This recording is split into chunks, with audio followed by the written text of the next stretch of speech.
1950년 한 사진작가가 홍콩의 어느 골목으로 들어갔습니다. 그리고 다시는 나오지 못했습니다. 농담이 아닙니다. 그 골목은 겉에서 보면 그냥 낡은 건물 하나였지만 안으로 들어가면 빛도, 법도, 경찰도 없는 또 다른 세계가 펼쳐졌습니다. 오늘 소개해드릴 장소들은 실제로 존재했습니다. 누군가는 그곳에서 태어나고 밥을 먹고 아이를 키우고 늙어 죽었습니다. 그리고 대부분의 사람들은 그 존재조차 몰랐습니다. 자, 오늘은 지도에도 나오지 않는 세계의 비밀 장소 7곳으로 여러분을 안내해 드리겠습니다. 7위 루마니아 차우셰스쿠의 지하 벙커 네트워크. 독재자는 땅 위에 궁전을, 땅 아래엔 도망길을 만들었다. 1970년대 루마니아.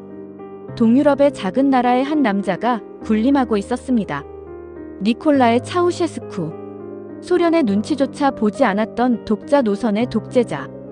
그는 수도 부쿠레슈티에 세계에서 두 번째로 큰 건물, 인민의 궁전을 짓도록 명령합니다. 완공까지 7만 명의 노동자가 동원됐고 루마니아 국민들은 굶주리면서도 이 건물을 지었습니다. 하지만 더 놀라운 건 그 아래였습니다. 차우셰스쿠는 자신이 언젠가 쫓겨날 것을 직감했는지 부쿠레슈티 지하에 총 연장 21km에 달하는 비밀 터널을 만들었습니다. 궁전에서 공항까지, 정부 청사에서 외곽 군사기지까지 이어지는 탈출 통로였습니다. 1989년 12월 차우셰스쿠는 결국 군중의 봉기로 권좌에서 끌려 내려왔습니다. 그리고 그가 그토록 공들여 만든 탈출 통로는 한 번도 사용되지 못했습니다. 그는 헬리콥터로 도주하려다 잡혔고 크리스마스 날 총살됐습니다. 지금도 부쿠레슈티 지하에는 그 터널의 일부가 봉쇄된 채 남아 있습니다. 루마니아 정부는 전체 구조도를 공개한 적이 없습니다. 6위 일본 아오키가하라 숲, 수해. 나침반도 길을 잃는 숲. 그 안에 사람들이 들어갔다. 후지산 북서쪽 기슭. 면적 약 35제곱킬로미터. 이곳을 일본인들은 주카이, 나무의 바다라고 부릅니다. 1970, 80년대 이 숲은 전혀 다른 이름으로 더 많이 불렸습니다. 자살의 숲. 숲 안으로 들어가면 나침반이 작동하지 않습니다. 지하에 매장된 화산암의 자기장이 자침을 교란시키기 때문입니다. GPS도 없던 그 시절, 이 숲에서 방향을 잃는 건 곧 조난을 의미했습니다. 빽빽하게 뒤엉킨 나무 뿌리들, 이끼로 뒤덮인 용암 지형, 낮에도 어두운 숲을. 숲 안쪽으로 들어갈수록 바람 소리조차 사라지고 완전한 정적만 남습니다. 일본 정부는 1970년대부터 이 숲 입구에 안내판을 세웠습니다. 당신의 생명은 부모님으로부터 받은 소중한 것입니다. 매년 자원봉사자들이 이 숲을 수색합니다. 그들이 발견하는 것들 중에는 나무에 묶인 빨간 실이 있습니다. 다시 나오기 위해 묶어두고 들어간 실. 그 실이 끝나는 지점에서 더 이상 실을 잡은 손이 없는 경우가 있습니다. 아오키가하라는 지금도 연간 수만 명의 관광객이 찾는 명소이지만 숲의 깊은 곳은 여전히 아무도 함부로 들어가지 않습니다. 5위 미국 메사베르데, 절벽 위에 사라진 도시. 왜 갑자기 모두 떠났는가? 그 이유를 아직 아무도 모른다. 1888년 12월 미국 콜로라도주의 한 카우보이가 눈보라를 피해 협곡을 내려다보다가 기겁을 합니다. 절벽 중간에 도시가 있었습니다. 이것이 메사베르데, 즉 초록 테이블의 발견 순간입니다. 기원 후 600년경부터 아나사지족이 건설하기 시작한 이 절벽 도시는 1200년대에 가장 번성했습니다. 600개 이상의 방, 사원, 광장, 저장고. 인구는 최소 수천 명. 그런데 1300년경 갑자기 모두 사라졌습니다. 전쟁의 흔적도 없습니다. 전염병의 흔적도 불분명합니다. 시신도 유언도 기록도 없습니다. 어느 날 모두가 짐을 싸서 떠난 것처럼 도시는 그냥 텅 비어 있었습니다. 학자들은 극심한 가뭄을 원인으로 꼽지만 그것만으로는 설명되지 않는 부분이 있습니다. 같은 시기 같은 가뭄을 겪은 다른 부족들은 이주했을 뿐 도시 자체를 버리지 않았으니까요. 1978년 유네스코 세계유산으로 지정됐지만 왜 떠났는지는 여전히 공식적으로 미해결 상태입니다. 4위 이탈리아 치비타 디 반뇨레죠. 죽어가는 도시. 매년 조금씩 무너지는 도시. 주민은 단 7명이 남았다. 이탈리아 중부 라치오주. 안개 낀 협곡 한가운데 가느다란 돌다리 하나로만 연결된 절벽 위에 도시 하나가 있습니다. 치비타 디 반뇨레죠. 이탈리아 사람들이 스스로 죽어가는 도시라고 부르는 곳입니다. 에트루리아인들이 기원전 2500년 전에 지은 이 도시는 응회암 절벽 위에 세워졌습니다. 화산 폭발로 생긴 응회암은 단단해 보이지만 시간이 지나면서 비와 바람에 깎이고 침식됩니다. 1960년대부터 마을 사람들이 하나둘씩 떠나기 시작했습니다. 집 바닥이 언제 무너질지 모른다는 공포 때문에 1970년대 인구가 100명 아래로 떨어졌습니다. 1980년대 50명. 현재 이 도시의 상주 인구는 단 7명입니다. 그 7명은 이곳을 떠나지 않겠다고 합니다. 우리가 떠나면 이 도시는 완전히 사라진다고. 매년 약 1cm씩 절벽이 깎여 나갑니다. 수백 년 안에 이 도시는 지도에서도 사라질 것입니다. 지금도 관광객들이 돌다리를 건너 이 도시를 찾습니다. 소멸해가는 것을 두 눈으로 보기 위해서. 3위 홍콩 구룡성체. 법이 없는 곳에서 33,000명이 살았다. 1970년대 홍콩. 영국 식민지 한복판에 영국법도 중국법도 홍콩법도 전혀 적용되지 않는 땅이 있었습니다. 면적은 고작 0.026제곱킬로미터. 서울 광화문 광장보다 조금 더 큰 땅이었습니다. 그런데 그 땅 위에 33,000명이 살고 있었습니다. 이곳의 이름은 구룡성체. 홍콩 사람들 사이에서는 마성, 즉 마귀의 성이라고 불렸습니다.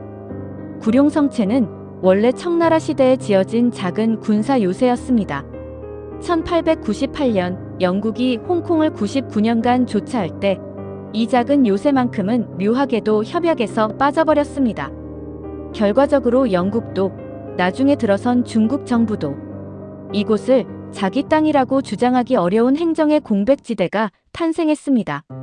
경찰이 들어오지 않는다는 소문이 퍼지자 사람들이 몰려들기 시작했습니다. 삼합회, 즉 홍콩의 조직폭력배들이 가장 먼저 자리를 잡았습니다. 그 뒤를 이어 가난한 노동자들, 내전을 피해 중국 본토에서 건너온 난민들, 면허 없이 의술을 펼치는 의사들과 치과의사들, 단돈 몇 푼에 뭐든 해주는 장인들까지. 이들이 공간이 부족해지자 선택한 방법은 단 하나, 위로 올라가는 것이었습니다. 건축법이 없으니까요. 사람들은 기존 건물 위에 또 건물을 얹었습니다. 그 위에 또, 그 위에 또. 1980년대에 이르면 구룡성체는 14층짜리 건물 350여 채가 서로 맞붙어 하나의 거대한 덩어리가 된 세계에서 가장 인구 밀도가 높은 곳이 됩니다. 인구 밀도로 따지면 당시 뉴욕 맨해튼의 320배였습니다. 건물과 건물 사이의 통로폭은 1m도 되지 않았습니다. 햇빛은 위층에서만 겨우 들어왔고 아래층은 낮에도 전등 없이는 아무것도 보이지 않았습니다. 골목은 언제나 축축하게 젖어 있었고 천장에서는 이유 모를 물이 뚝뚝 떨어졌습니다. 그런데 놀라운 사실은 이 카오스 속에 나름의 질서가 있었다는 겁니다. 경찰이 없으니 주민들이 자체위원회를 만들었습니다. 학교도 세웠습니다. 무료 진료소도 생겼습니다. 면허는 없지만 실력 있는 의사들 덕분에 구룡성체는 오히려 가난한 홍콩 시민들이 몰래 치료를 받으러 오는 곳이 되기도 했습니다. 식당들도 줄줄이 들어섰는데 특히 어묵과 생선볼은 구룡성체 명물이 됐습니다.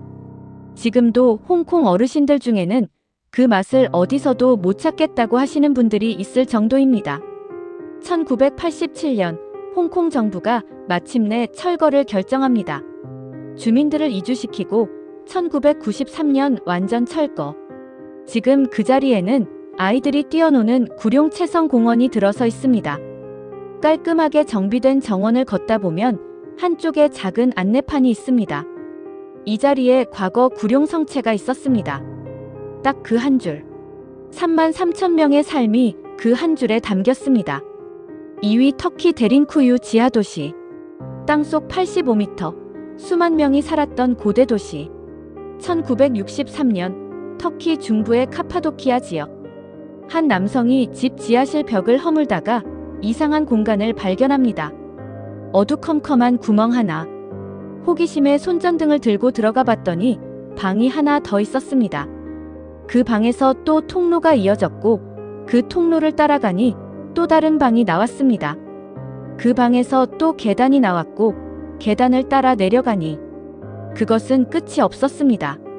이것이 데린쿠유 지하도시의 발견 순간입니다. 데린쿠유, 터키어로 깊은 우물이라는 뜻입니다. 현재까지 확인된 것만 해도 지하 18층 구조, 깊이 85m, 총 면적 약 4제곱킬로미터. 학자들은 최소 2만 명에서 최대 5만 명이 이 지하에서 생활했을 것으로 추정합니다. 기원전 8세기에서 7세기경 히타이트인들이 처음 만들기 시작했다고 알려졌습니다. 이후 기독교인들이 박해를 피해 숨어들면서 더욱 깊고 넓게 확장됐습니다. 그리고 7, 8세기 이슬람 세력의 침략을 피해 이 지하 도시는 가장 활발하게 사용됐습니다. 이 도시엔 없는 게 없었습니다. 우물이 있었고 부엌이 있었고 식량 창고가 있었습니다.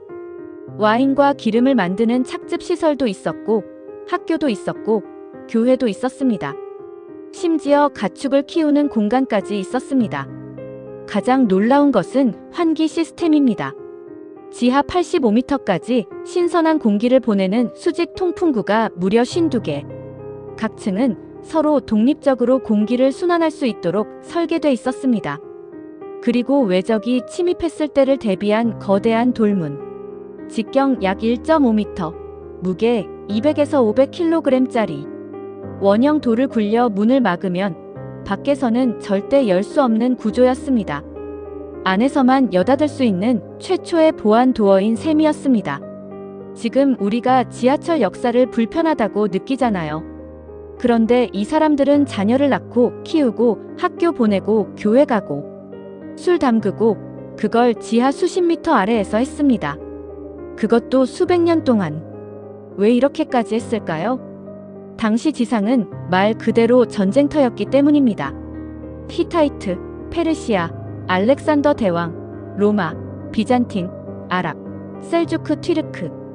카파도키아는 동서양의 길목에 있었기 때문에 수천 년 동안 쉼없이 침략을 받았습니다. 지상이 위험할 때마다 사람들은 땅속으로 내려갔습니다. 그리고 땅속은 점점 더 깊어졌습니다. 현재 데린쿠유는 관광지로 개방돼 있지만 전체의 일부만 공개된 상태입니다. 나머지 구역은 아직도 발굴 중이거나 안전 문제로 비공개입니다. 지금 이 순간에도 데린쿠유 주민들의 집 지하 어딘가에는 아직 발견되지 않은 방이 있을지도 모릅니다. 1위 소련의 비밀 도시 아토믹 시티. 지도에 없는 도시에서 30만 명이 살았다. 냉전 시대 소련. 소련 정부는 무언가를 숨기고 있었습니다. 단순한 군사 기지가 아니었습니다. 공장 하나, 기지 하나가 아니었습니다. 그들이 숨긴 것은 도시 자체였습니다. 소련의 비밀 도시들, 공식 명칭으로는 클로즈드 시티 혹은 러시아어로 자크리티 고로드. 최전성기인 1970, 80년대 소련 전역에 이런 비밀 도시가 무려 40개 이상 존재했습니다. 총 거주 인구는 최소 30만 명 이상. 이 도시들의 가장 큰 특징은 딱 하나입니다. 지도에 없다는 것. 공식 소련 지도에서 이 도시들이 있어야 할 자리는 그냥 텅 비어 있었습니다. 혹은 숲, 혹은 아무도 살지 않는 황무지로 표시됐습니다. 도시 이름도 없었습니다. 대신 이렇게 불렸습니다. 첼야빈스크 40, 아르자마스 16, 크라스노야르스크 26. 도시 이름 뒤에 숫자를 붙인 코드명이 전부였습니다. 이 도시들은 핵무기와 핵물질을 개발하고 생산하기 위해 만들어졌습니다. 소련이 미국과의 핵 경쟁에서 뒤지지 않기 위해 가장 뛰어난 과학자들을 이 비밀 도시들에 몰아넣고 연구를 시킨 겁니다. 그런데 이 도시들이 단순한 연구기지가 아니었다는 게 더 충격적입니다.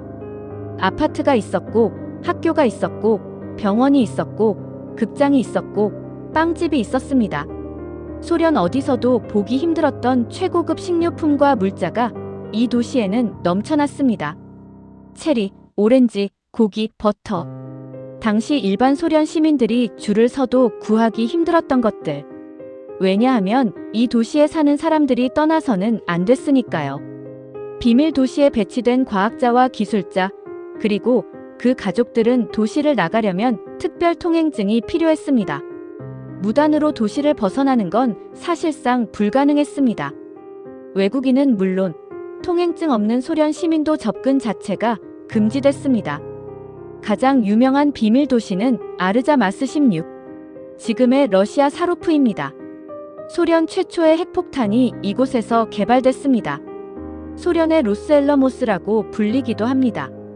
이 도시에서 일했던 한 과학자의 회고록이 냉전 이후 공개됐는데 이런 내용이 담겨 있었습니다. 우리는 세상에서 가장 편안한 감옥에 살았다. 하지만 그것이 감옥이라는 사실은 변하지 않았다. 1991년 소련이 붕괴됩니다. 갑자기 문이 열렸습니다. 수십 년 동안 세상과 단절됐던 비밀 도시의 주민들이 처음으로 자유롭게 바깥 세상을 볼 수 있게 됐습니다. 그런데 많은 이들이 선택한 것은 그냥 도시에 남는 것이었습니다. 익숙함이 자유보다 강했던 겁니다.